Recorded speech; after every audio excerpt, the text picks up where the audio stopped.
Hello dear viewers and welcome to a new episode of Windows. I'm your host for tonight, Mohammed Abdirrahim, and tonight we'll be talking about World Museum Day, International Museum Day, which will be celebrated on Saturday, the 18th of May here in Egypt and across the globe.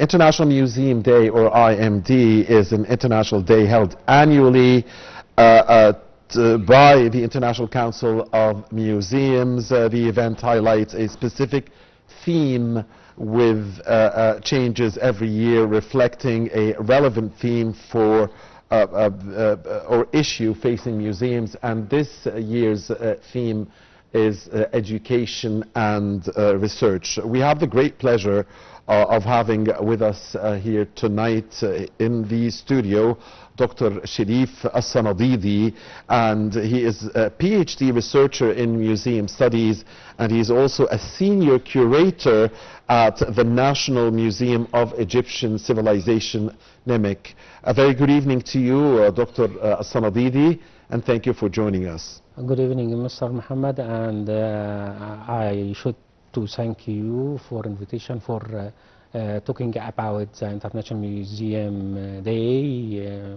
and I have a nice interview with you. Thank you very much, sir, for being here with us on ITV International. So the world is going to celebrate on Saturday, May the 18th, International Museum Day, under the theme this year of education and research. Please tell us about that theme, about the history of International Museum Day, and about how Egypt is readying itself to celebrate this great day. So this celebration was started in 1977 by ICOM, and this celebration, and I'd like first to congratulate every museum professional everywhere in Egypt and outside Egypt.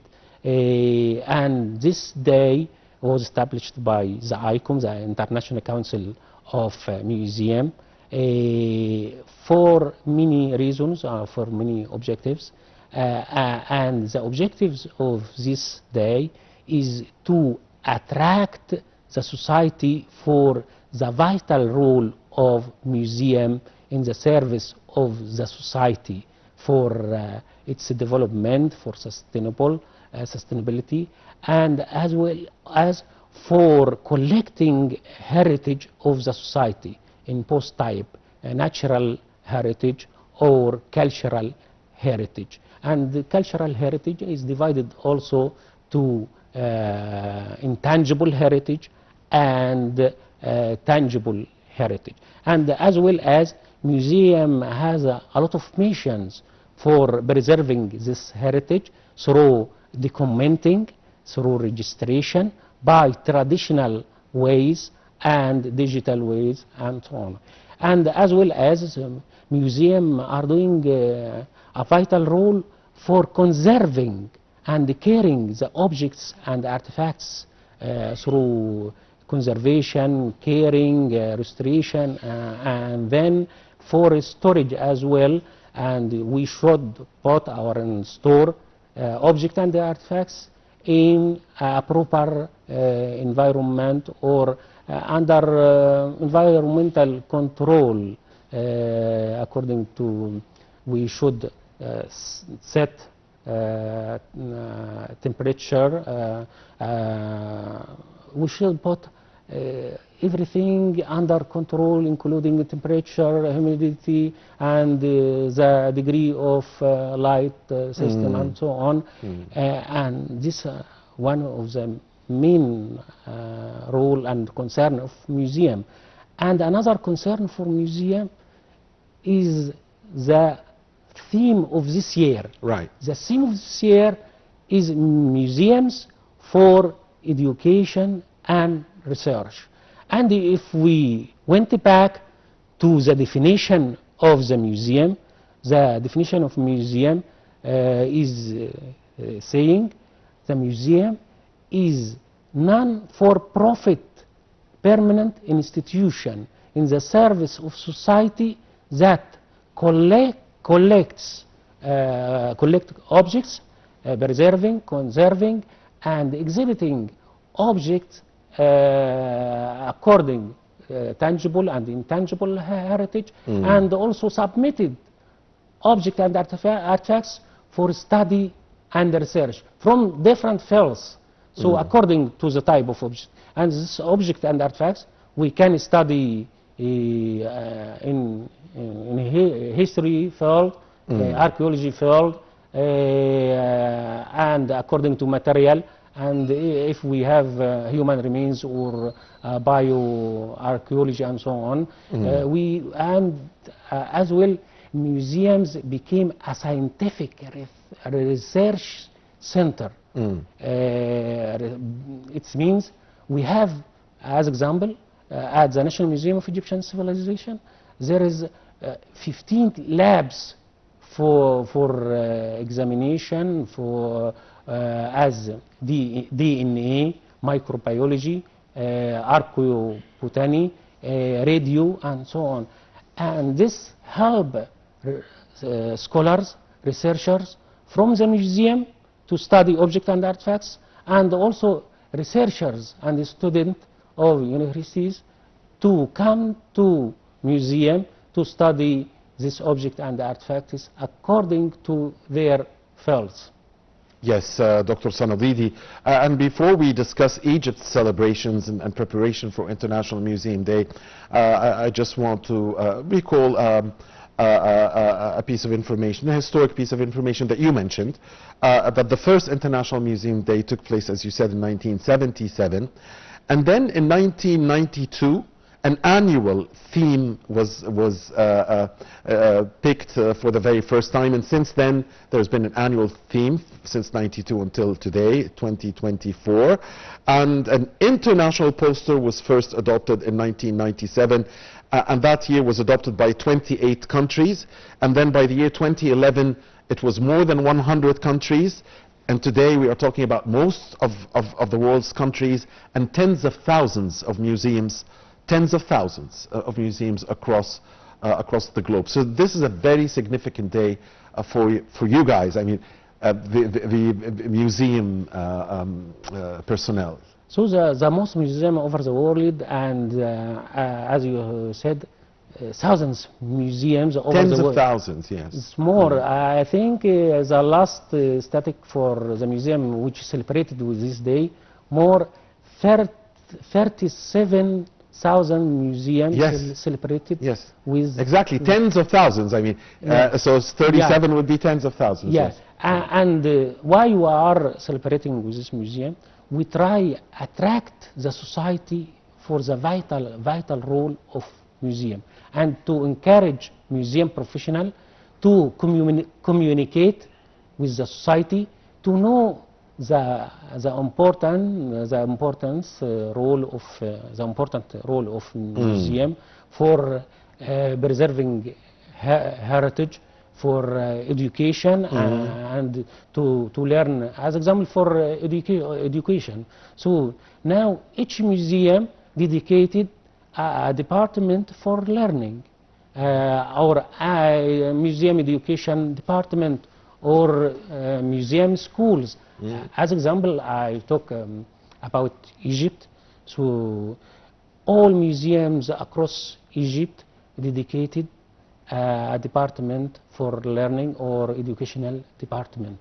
And for the National Museum of Egyptian Civilization, as example, we have educational department, and we have also Kemet school. Kemet school is a private project from private company, dedicated a department for learning kids on how to make excavation. Kemet is a pharaonic word? Kemet is the name of Egypt. The oldest name of Egypt is and hieroglyphic. And this name converted to Egypt, to be Egypt in English. But by Arabic it is pronounced as... That's in the hieroglyphic language?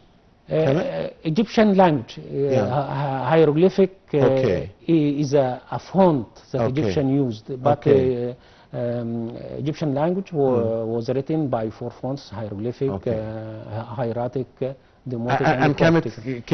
the name came during the pharaonic era. This is pharaonic pronunciation. Okay. But this word converted according to accent. So Greek pronounced it Aegyptus, and Arab pronounced it Copt, and English pronounced it Egypt, and Japanese pronounced it Egypt as okay. And we try to revive the old name of Egypt, Kemet.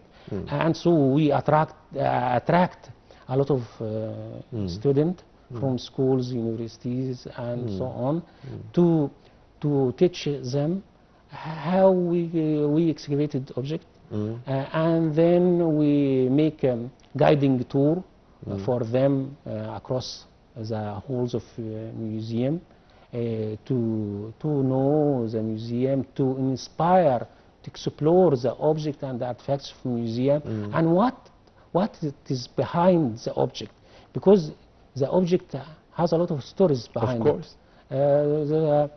Behind the knowledge related to the people who made it, about usage, about culture, about material, about technique, about the development of making this object and artifacts, and so. And we try to give him an inspiration and exploration for the object and artifacts. And as well, also we are organizing different forums, conferences, meeting and workshop for training them related different things. And as example, for archaeologists and museum professional, we are organizing a workshop for documentation, registration, and for conservation, and so on. And also we were organizing some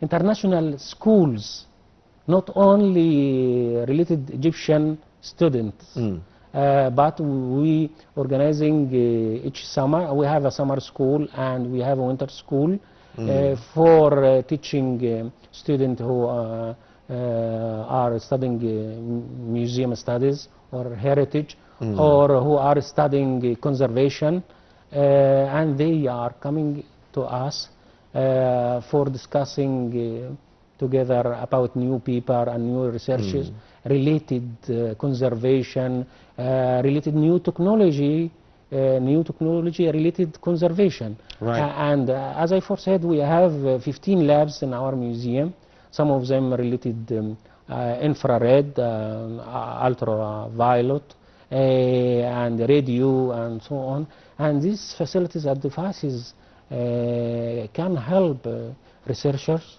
to know and to recognize and to help him for analyzing the samples and analyzing their research. Right.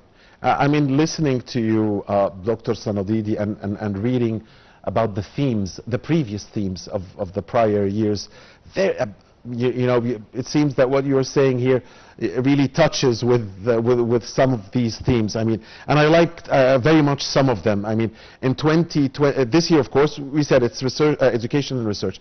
2022, it was the power of museums. I mean, that's an amazing theme. In 2011, for instance, museum and memory objects tell you the story. In 2005, it was museums bridging cultures. 2004, museums and intangible heritage. 2002, museums and globalization. Museums and friends, pleasures of discovery, museums and harmony. I mean, these are amazing. It seems museums are connected to every aspect of life. These all aspects or themes the museum are focusing and are concerning of these themes. As example, as you said, in 2022, power of museums. The power of museum, because the museum is we can change the life and the trend of any people by museum. As example, in America, when they wanted to change the direction of the student who are studying science, they created new museums called a child museum, and they established with equipments related science, related geology, related natural science, to attract children while they were young, while they are young, to direct to study science. And this one example. And the museum also has a power. I'll give you the power of our museum, the National Museum of Egyptian Civilization. As it's a beautiful museum, as example, of course, for the power of this museum. If we looked to the site of the National Museum 20 years ago, this area was dirty, was a trash dump. There were slums around there. Although, of course, this is a beautiful historic place for accommodation in Cairo for start. I mean, the oldest place in Cairo. And it was a place of criminal and so on. And when we established museum, the area changed completely, and so the government began to make infrastructure and paving roads, and try to clean the Ain Sira Lake. And if you looked to Ain Sira Lake now and Ain Sira 3 or 4 years ago, isn't as it was. Of course. And so the museum changed the area around it, and also the government decided to develop the area around it, and they began to make a big project called Fustat Gardens, and so the area changed completely.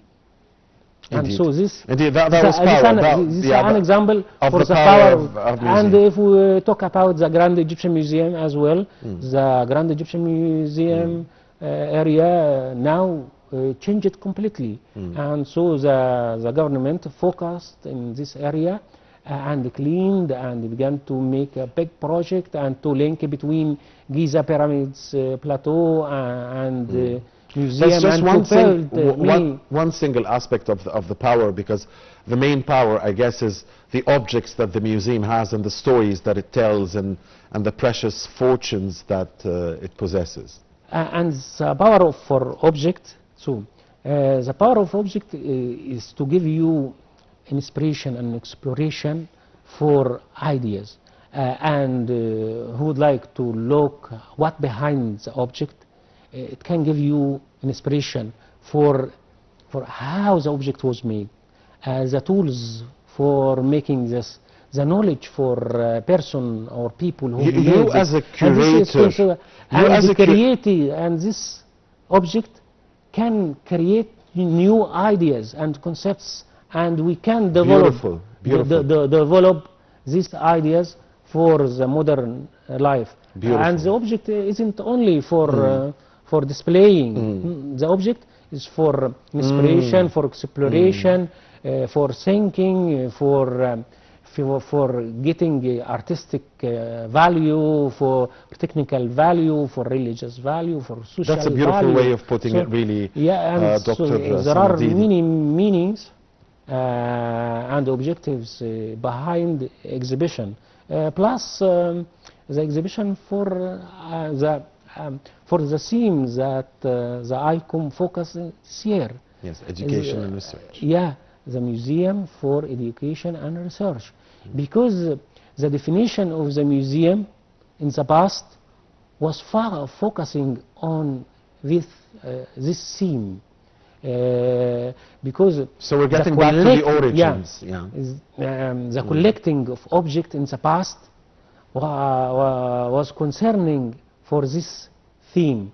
The museum is a place for research and education, and for another things. And behind the research and education, publication, and we learn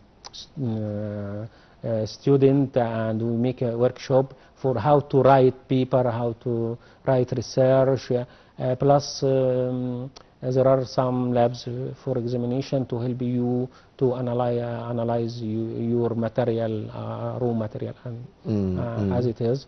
And also a museum can publish. As example, in our museum we have a printing house.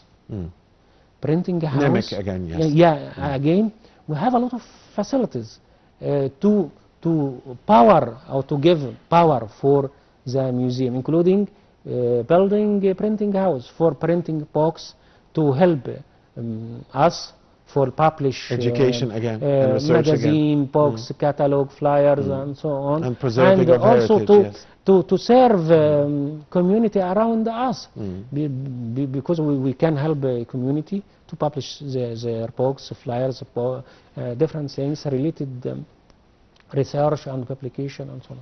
Dr. Elsanadidy, how is Egypt preparing for celebrations of IMD, International Museum Day? So I think all museums across Egypt are ready now for this celebration. As example, the Museum of Supreme Council of Antiquities give a free of charge free tickets for visitors on this day, and anyone can go to museum free to enjoy. All museums across Egypt? All museums except the National Museum of Egyptian Civilization and the Grand Egyptian Museum. Okay. But all museums related Supreme Council of Antiquities and Ministry of Culture allowed for the visitors to go on Saturday. Yes. Yeah, on Saturday, and some museums allowed more days, not only Saturday, and also arranged many workshops for children, for people, and guiding tour, and so anyone can go there, and he can enjoy by listening to the story of each museum and objects and the function and mission of each museum. GEM, the Grand Egyptian Museum, has had a soft opening. It has been already described by many experts that this will be the biggest cultural city in the world, not just the biggest museum, but the biggest cultural city. So talk to us about, how far is it ready for official inauguration, since we only have a soft opening so far. And tell us more about GEM, things that we don't know. So the concept of building a museum now in Egypt, especially big museums as the National Museum of Egyptian Civilization and the Grand Museum, is try to focus on museum are more than museum, not only museum, but the museum is a comprehensive complex or an integrated cultural institution that can serve many things, not only exhibiting education and preservation and these traditional roles of a museum, but also allow for you to enjoy, to visit, because it is established by cinema, theaters,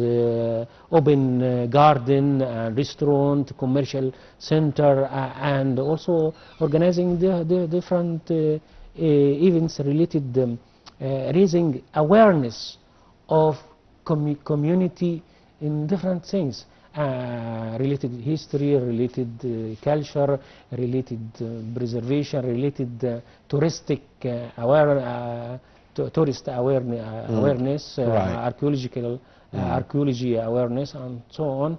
And so the museum isn't the museum haven't become as in the past, but became a comprehensive cultural hubs for many things, and Indeed. it has a lot of facilities. And we Indeed. try to do that for the big museums across Egypt, especially the National Museum of Egyptian Civilization and the Grand Egyptian Museum near Gem. All right. Dr. Elsanadidy, dear viewers, allow us to take a short break, and then we'll come back and continue our discussion here on Windows as the world and Egypt are celebrating International Museum Day on Saturday, May the 18th.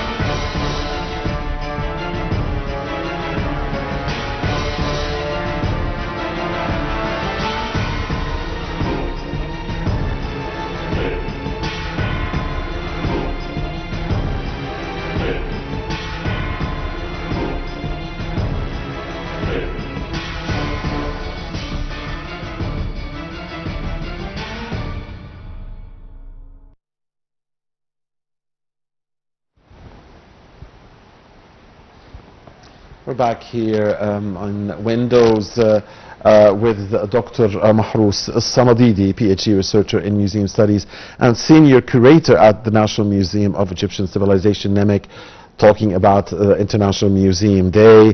Dr. Elsanadidy, you mentioned more than once the fact that objects preserved in museums tell you a lot about history, and I was wondering, you as a curator, do you have to know how this object was made in order to be able to preserve it and conserve it in the best possible way, or do you just have to know some glimpses about how it was made? And for me as a curator, so I learned how to define the object, and define on the object to describe it, the type and description, and material and size and so on. And for preserving object, we should define the object if it is made of organic material or inorganic material, because later when we will store this object and artifacts, we should store in a storage related to the object, because each storage established or equipped with environment, we can tell as under environmental control. As example of the organic material need a special environment related temperature, and the temperature should be between 18 degrees to 22, and the humidity should be less 50%, and also we should take consideration for the degree of light system and so, and also for if the object is very precious, we should care for it, and we should prepare and establish, say, we can secure case to save it.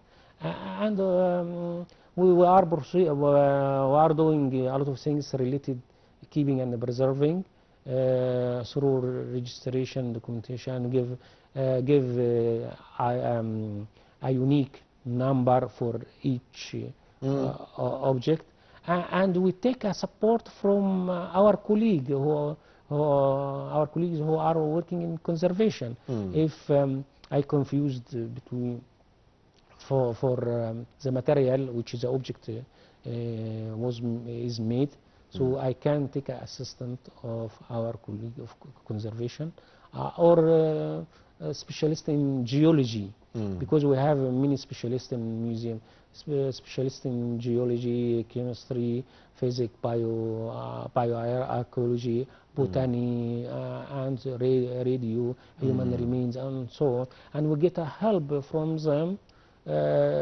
to separate or to classify the object according to material. As example, for mummies. So mummies needs special care for preserving and storing and exhibiting. And so we established, when we established the mummies gallery, we bought special showcase, and we supplied these showcases by nitrogen gas to preserve and to save good environment inside the showcase, to save and preserve the mummies. And also we have a quarantine or quarantine for the mummies in our museum, especially for the mummies. And we have about 11 storage rooms in our museum. Some of them dedicated for wood as organic material, for textile, for portrait, and so on, and other for metals, and other for stones. I get the sense, Dr. Elsanadidy, that Egyptian museums are living their golden age today. Is that true? And if so, tell us how. So I think, yes. The last 10 years are considered the golden age of museums, because we opened many museums across Egypt. As example, the National Museum of Egyptian Civilization, Malawi Museum, Sharm el-Sheikh, Hurghada, Kafr el-Sheikh, the Greek-Roman Museum, the Suez Canal Museums, and we reopened many museums for Aztanta Museum, Sohag Museum, Aswan, and so on. And also for the opening museum, we try to make refreshment every month. As example, again, I'll talk about our museum. So every month we are organizing a special exhibition called a temporary exhibition for a certain theme. As example, now we are celebrating 3 years of opening our museum.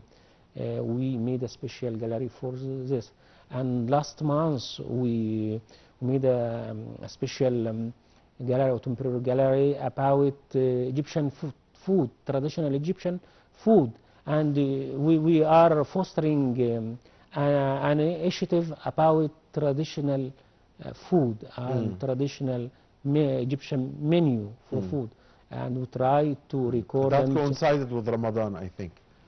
It's not around. After Ramadan. You're last talking month, April, right? Yeah. April, yeah. In April. Yeah, yeah. The final days of Ramadan were in April, yes. In March, we established a gallery about Belladonna, or Women Day.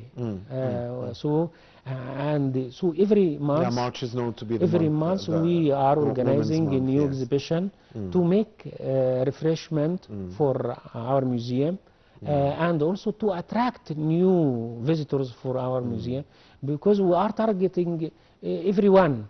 We are targeting specialists, artists, specialists in history, in archaeology, in art, in science, and who are interested in displaying and object and different things. And so so we are collecting all types of visitors. Understood. Finally, how do you personally plan to celebrate International Museum Day? And how do you feel as a man whose academic and professional career is totally linked to museums? So how do you feel on that day, International Museum Day? So I think it is a good chance for attract the museum professionals to remember the vital role for museum professionals in museum to refreshment and revive his role, and also to attract and pay attention of the society related to the service that the museums are presented for them. They are presenting, so they are collecting objects and artifacts and preserving this heritage in post type, natural heritage and cultural heritage, and as well for cultural heritage is divided to tangible heritage or material culture and intangible heritage. And the power of them, they are joined together to give you idea about many things, about the concept for making object, why these people made this, the custom and tradition in different area, because each area has a special custom tradition for making object related to their life. As example, the objects and artifacts were made in Cairo are different than Aswan, different than in Sinai, different than in Nubia, and also the custom tradition related geographical area in Egypt are different, and we try to show different things related to the life and celebration across Egypt. And I think this is a good chance for museum to remember and to remind their audiences and visitors with the importance of museum in society and in service of the society and its development or its sustainable development. Beautiful. On that note, dear viewers, on behalf of you, we thank very much our dear guests with us here in the studio, Dr. Mahrous Elsanadidy, PhD researcher in museum studies and a senior curator at NEMC, the National Museum of Egyptian Civilization. And happy International Museum Day. It's your day anyway.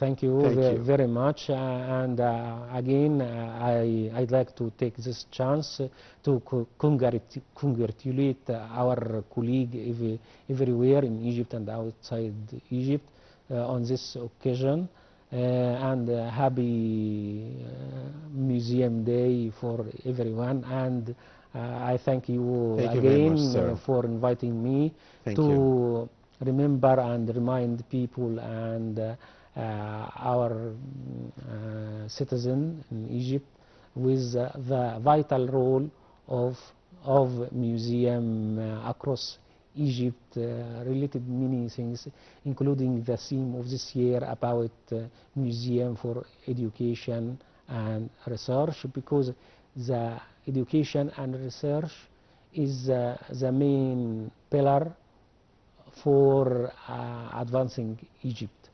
Thank you very much, Dr. Elsanadidy. Again, it's been a great pleasure. And thank you, dear viewers, for watching Windows. This is Mohammed Abdurrahim, and this is Good Night.